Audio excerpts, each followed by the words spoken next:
समाजशास्त्र विषय ये आज हमारा नया वीडियो है।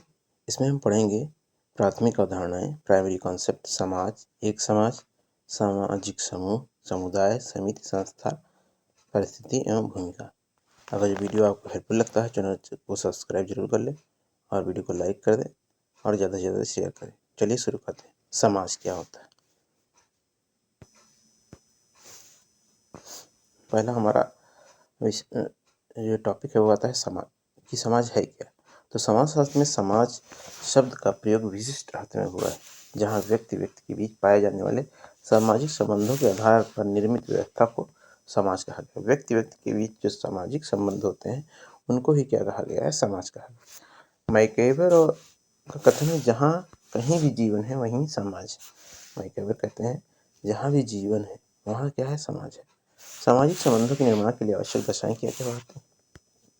जीवित व्यक्ति, संपर्क एवं संचार, पारस्परिक जागरूकता, सामाजिक अंतःक्रिया। मैकेवर और पेज का कथन है, समाज लोक प्रचलित व्यवहारों, क्रियाविधियों, अनेक समूहों की सत्ता तथा पारस्परिक सहायता, मानव व्यवहार के नियंत्रणों के विभाजन तथा स्वतंत्रताओं की व्यवस्था है। हमेशा बदलते रहने वाली इस जटिल व्यवस्था को हम समाज कहते हैं। यह सामाजिक संबंधों का जाल है जो सदैव बदलता रहता है। यानी कि यूँ कह लीजिए कि जो इस तरह की व्यवस्था है, जो मतलब समाज लोक प्रचलित व्यवहार, क्रियाविधि, समूहों की सत्ता, पारस्परिक सहायता, मानव व्यवहार का नियंत्रण के विभाजन, स्वतंत्रताओं की व्यवस्था और बदलती रहने वाली व्यवस्था, जो जटिल व्यवस्था है, यही क्या कहलाती है? समाज कहलाती है। और यह सामाजिक संबंधों का जाल है। समाज को उन्होंने क्या कहा मैकेवर पेज ने? ये सामाजिक संबंधों का जाल है जो सदैव बदलता रहता है। आगे मैकेवर क्या कहते हैं? जहाँ कहीं भी सहयोग के साथ साथ संघर्ष की संभावना होती है, जहाँ कहीं भी सहयोग के साथ संघर्ष की संभावना होती है वहाँ समाज का अस्तित्व होता है।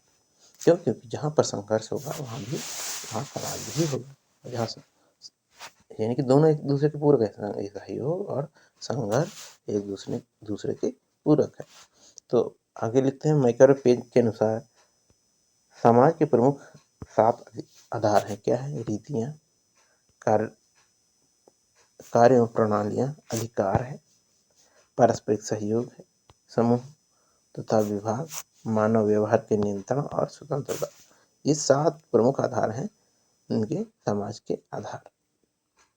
आगे देखिए सीच कूले का क्या मानना है? समाज रूपों या क्रियाओं का एक संश्लेष है। समाज रूपों या प्रक्रियाओं का एक संश्लेष है। इन रूपों या प्रक्रियाओं में से प्रत्येक सजीव दूसरे के साथ अंतःक्रिया के परिणामस्वरूप विकसित होता है, जबकि अपने समूचेपन में यह समष्टि के इस कदर होती है कि इसके एक भाग में जो कुछ होता है वह शेष भागों को प्रभावित करता है। मतलब एक भाग में यदि कोई क्रिया घटित हो रही है तो अन्य भाग को भी वो कहीं ना कहीं प्रभावित करेगी। तो कूले क्या कहते हैं, एक बार फिर से देखते हैं। समाज रूपों या प्रक्रियाओं का संश्लेष है। इन रूपों या प्रक्रियाओं में से प्रत्येक सजीव होता है जो दूसरे से अंतःक्रिया के परिणाम स्वरूप विकसित होता है, जबकि अपने समूचेपन में यह समष्टि इस कदर होती है कि इसके एक भाग में जो कुछ होता है वह शेष भाग को प्रभावित करता है। अब मोर्स गिन्सबर्ग की परिभाषा देखते हैं कि उन्होंने समाज को किस प्रकार परिभाषित किया है। तो क्या कहते हैं? समाज ऐसे व्यक्तियों का संग्रह है जो कुछ संबंध और व्यवहारों की विधियों द्वारा संगठित हैं और उन व्यक्तियों से भिन्न हैं जो इस प्रकार के संबंधों से बंधे नहीं हुए अथवा जिनके व्यवहार उनसे भिन्न हैं। तो क्या कहते हैं मॉरिस गिन्सबर्ग कि समाज ऐसे व्यक्तियों का संग्रह है जो कुछ संबंधों और व्यवहारों की विधियों, ये देखिए, संबंधों और व्यवहारों की विधियों द्वारा संगठित है और उन व्यक्तियों से भिन्न है जो इस प्रकार के संबंधों से बंधे नहीं हैं और जिनके व्यवहार उनसे भिन्न है। गिडेंस महोदय का कथन क्या है?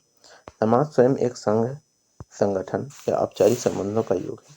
यह खास संघ, संगठन, औपचारिक संबंधों के योग को कहा है समाज, जिसके व्यक्तिक अवयव एक दूसरे से बंधे होते हैं।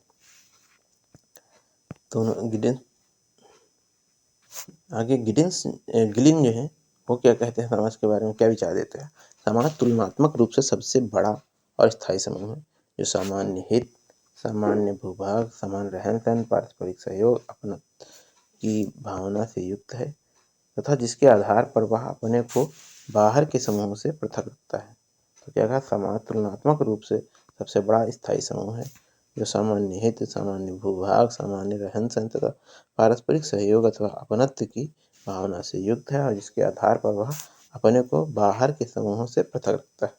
अब टालकट पार्सन क्या कहते हैं, समाज को उन मानवीय संबंधों की संपूर्ण जटिलता के रूप में परिभाषित किया जा सकता है जो साधन और साध्य के संबंध द्वारा क्रिया करने पर, साधन और साध्य के संबंधों को क्रिया करने से उत्पन्न हुए हैं, चाहे वो यथार्थ हो या प्रतीकात्मक। आगे देखिए र्यूटर का कहते हैं। र्यूटर का मत है कि समाज एक अमूर्त धारणा है जो एक समूह के सदस्यों के बीच पाए जाने वाले पारस्परिक संबंधों की संपूर्ण जटिलता का बोध कराती है। तो र्यूटर महोदय क्या कहते हैं, कि समाज एक अमूर्त धारणा है जो एक समूह के सदस्यों के बीच पाए जाने वाले पारस्परिक संबंधों की संपूर्णता का बोध कराती है। रॉल्फ लिंटन क्या कहते हैं, समाज को ऐसे समूह में परिभाषित किया गया है जिसमें सम्मिलित व्यक्ति अपने को संगठित करने और सामाजिक इकाई के रूप में सोचने के लिए काफ़ी लंबे समय से साथ साथ रहते हुए काम करते हों। जॉर्ज सीमल ने समाज को उन व्यक्तियों का समूह माना है जो अंतःक्रिया द्वारा संबंधित है। जॉर्ज सीमल ने समाज को उन व्यक्तियों का समूह माना है जो अंतःक्रिया द्वारा संबंधित हैं। अब समाज के मूल तत्व देख लेते हैं। क्या समाज के मूल तत्व, सभी समाजों हेतु प्रथम आवश्यकता सदस्यों के संगठन का एक स्तर होना है।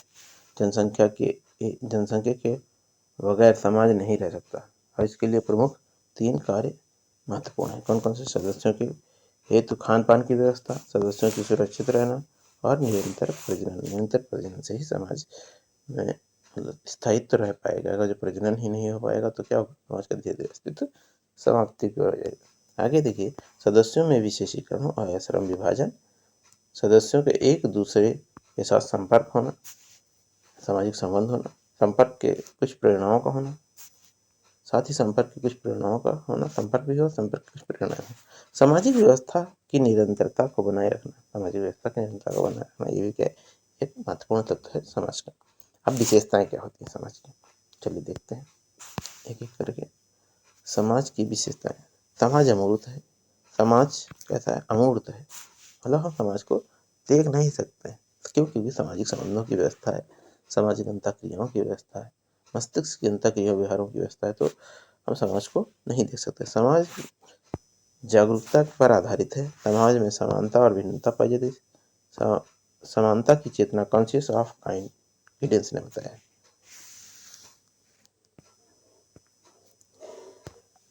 पर आधारित है, एक दूसरे पर निर्भर है। समाज के संबंध जो सदस्य होते हैं कहीं ना कहीं एक दूसरे पर निर्भर होते हैं, तो इसे क्या कहा जाता है, अन्योन्य आश्रितता, यानी कि एक दूसरे पर निर्भर रहना। समाज में सहयोग तथा संघर्ष पाया जाता है, यानी समाज संघर्ष मिश्रित योग है। ये मैं कई बार निकाला। सोसाइटी इज अ को operation of cross by conflict, society is को ऑपरेशन क्लोज बाई कॉन्फ्लिक्ट, ये मैं कई बार कहते हैं। समाज केवल मनुष्यों तक सीमित नहीं है, ये भी देखिए इंपॉर्टेंट चीज़ है। समाज मनुष्यों तक सीमित नहीं, समाज परिवर्तनशील और जटिल व्यवस्था है। समाज कैसा है, परिवर्तनशील और जटिल व्यवस्था, स्थायी समाज की कल्पना हम नहीं कर सकते। अब देखिए एक समाज क्या होता है, अ सोसाइटी। एक समाज केवल एक साधन है जिसकी सहायता से कुछ विशेष संगठनों की स्थापना की जाती है। यह सामान्य जीवन में चेतन रूप से भाग लेने वाले व्यक्तियों का एक समूह होता है। क्या है, एक समाज केवल एक साधन है इसकी सहायता से कुछ विशेष संगठनों की स्थापना की जाती है। यह सामान्य जीवन में चेतन रूप से भाग लेने वाले व्यक्तियों का एक समूह। गिन्सबर्ग क्या कहते हैं, गिन्सबर्ग का कथन है कि एक समाज कुछ संबंधों, व्यवहारों द्वारा संबंधित व्यक्तियों का ऐसा संग्रह है जो उनको कुछ ऐसे व्यक्तियों से पृथक करता है जो इन संबंधों से संबंधित नहीं है, तो इनका व्यवहार उनसे भिन्न है। गिन्सबर्ग क्या कहते हैं, एक समाज कुछ संबंधों, व्यवहारों के द्वारा संबंधित व्यक्तियों का एक ऐसा संग्रह है जो उनको कुछ ऐसे व्यक्तियों से पृथक करता है जो इन संबंधों से संबंधित नहीं है अथवा जिनका व्यवहार उनसे भिन्न है। आगे क्या र्यूटर महोदय इसी के बारे में कहते हैं समाज के बारे में। र्यूटर के मतानुसार समाज से बिल्कुल भिन्न एक समाज कोई ऐसा संगठन है जिसके माध्यम से व्यक्ति अपना जीवन व्यतीत करते हैं। र्यूटर क्या कहते हैं? समाज से भिन्न है एक समाज कोई ऐसा संगठन है, ये कहा जाए एक संगठन मान रहे हैं र्यूटर, जिसके माध्यम से व्यक्ति अपना जीवन व्यतीत करता है। फ्रीडमैन क्या कहते हैं समाज के बारे में? एक समाज विस्तृत अर्थों में वह संगठन है जो इसका कुछ दूसरों संगठनों पर प्रभुत्व रहता है। क्या कहे हैं फ्रीडमैन? एक समाज विस्तृत अर्थों में वह संगठन है जिसका कुछ दूसरे संगठनों पर भी प्रभुत्व रहता है। मेंजर का विचार है क्या है एक समाज के बारे में? एक समाज को व्यक्तियों का एक ऐसा समूह समझा जा सकता है जो कुछ सामान्य क्रियाओं में जागरूक होकर भाग लेते हैं। तो मेंजर कहते हैं कि व्यक्तियों का ऐसा समूह जो सामान्य क्रियाओं में जागरूक होकर भाग ले रहा है, तो वो क्या है? एक समाज है। अब एक समाज की क्या विशेषताएं होती हैं? हमने समाज की विशेषताएं देखी, अब हम एक समाज की विशेषताएं देखते हैं। क्या क्या विशेषताएं? एक समाज व्यक्तियों का समूह है। पहली चीज तो क्या कहा? एक समाज कैसे क्या है? व्यक्तियों का समूह है। एक समाज मूर्त होता है, मतलब हम देख सकते हैं एक समाज के अधिकार सदस्यों के एक निश्चित भौगोलिक क्षेत्र के अंदर जीवन व्यतीत करते हैं। एक समाज एक छोटा और सरल संगठन है। एक समाज कैसा है? छोटा सा और सरल संगठन है। एक समाज में सदस्यों के व्यवहारों में समानता पाई जाती है। एक समाज में व्यक्तियों के उत्तरदायित्व सीमित होते हैं।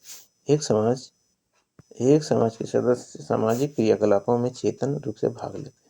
एक समाज के सदस्य सामाजिक क्रियाकलापों में चेतन रूप से भाग लेते हैं। एक समाज में व्यक्तियों का उत्तरदायित्व सीमित होता है। एक समाज के सदस्यों के व्यवहारों में समानता पाई जाती है। एक समाज एक छोटा और सरल संगठन है। अब आते हैं नेक्स्ट हम विकासीय क्रम। आर्थिक विकास के स्तर को आधार पर एंथोनी गिडन्स द्वारा समाज के विकासीय क्रम में 7 भागों में विभाजित किया गया है। कैसा है? शिकारी और भोजन संग्रह समाज, कृषक समाज, पशुचारी समाज, परंपरागत राज्य, पहली दुनिया का समाज, दूसरी दुनिया का समाज और तीसरी दुनिया का समाज। उन्होंने क्या क्या बताया? शिकारी और भोजन संग्रह समाज, कृषक समाज, पशुचारी समाज, परंपरागत समाज, पहली दुनिया का समाज, दूसरी दुनिया का समाज और तीसरी दुनिया का समाज। आगे देखते हैं। ग्रुप सामाजिक समूह एक प्रकार का संगठन है जिसके सदस्य एक दूसरे को जानते हैं और व्यवहारिक रूप से एक दूसरे से अपनी एक रूपता स्थापित करते हैं। बोटोमोर के कथनानुसार सामाजिक समूह व्यक्तियों का एक ऐसा योग है जिसमें शामिल व्यक्तियों के बीच निश्चित संबंध होते हैं। प्रत्येक व्यक्ति स्वयं समूह और इसके प्रतीकों से अवगत होता है। वर्तमान ने क्या कहा? सामाजिक समूह व्यक्तियों का एक ऐसा योग है जिसमें शामिल व्यक्तियों के बीच निश्चित संबंध होते हैं। प्रत्येक व्यक्ति स्वयं समूह और इसके प्रतीकों से अवगत होता है, ये वॉटोमोर कहते हैं। आगे देखिए मैकाइवर और पेज के अनुसार मैकाइवर और पेज ने क्या कहा? सामाजिक संबंधों में एक दूसरे से जुड़े लोगों के बीच कुछ हद तक पारस्परिकता का भाव निहित होता है और लोग एक दूसरे से थोड़ा बहुत अवगत अवश्य ही होते हैं और यह बात समूह के सदस्यों की प्रवृत्तियों में दिखाई देती है। बहुत ही अच्छा इन्होंने बताया। सामाजिक संबंधों में एक दूसरे से जुड़े लोगों के बीच कुछ हद तक पारस्परिकता का भाव होता है, मतलब एक दूसरे से संबंध होते हैं, परस्पर भाव निहित होता है और एक दूसरे से बहुत अवगत अवश्य ही होते हैं। एक दूसरे को लगभग लोग जानते हैं, तभी सामाजिक संबंध स्थापित होने की संभावना होती है और यह बात समूहों के सदस्यों की प्रवृत्तियों को दिखाती है। और हार्ट और रिस्क ने क्या माना है? समूह अंतःक्रियाओं में संलग्न व्यक्तियों का संगठित संग्रह है। समूह अंतःक्रियाओं में संलग्न व्यक्तियों का संग्रह है कि मार्टन ने जो सामाजिक समूहों का निर्धारण 36 आधारों का उल्लेख किया। किसने? मार्टन ने किया। कितने बताएं? 26 आधार बताएं। अकबर और नेपोलियन के विचार अनुसार जब कभी 2 या 2 से अधिक व्यक्ति एकत्रित होकर एक दूसरे पर प्रभाव डालते हैं तो वे एक समूह का निर्माण करते हैं। ये हम समूहों के बारे में हमने देखा। अब हम सामाजिक समूहों के प्रकारों के बारे में अध्ययन करेंगे, जो कि हम अपने नेक्स्ट वीडियो में करेंगे कि सामाजिक समूह के क्या प्रकार हैं, कैसे हैं। फिर समूह पढ़ेंगे, प्राथमिक समूह, द्वितीयक समूह, ऐसे ही हम कई समूहों का संदर्भ समझ, इस तरह के हम कई अवधारणाओं का अध्ययन करेंगे अपने नेक्स्ट वीडियो में। तो ऐसे वीडियो पाने के लिए चैनल को सब्सक्राइब कर लें, वीडियो को लाइक कर दें और ज़्यादा से ज़्यादा शेयर करें। वीडियो देखने के लिए धन्यवाद।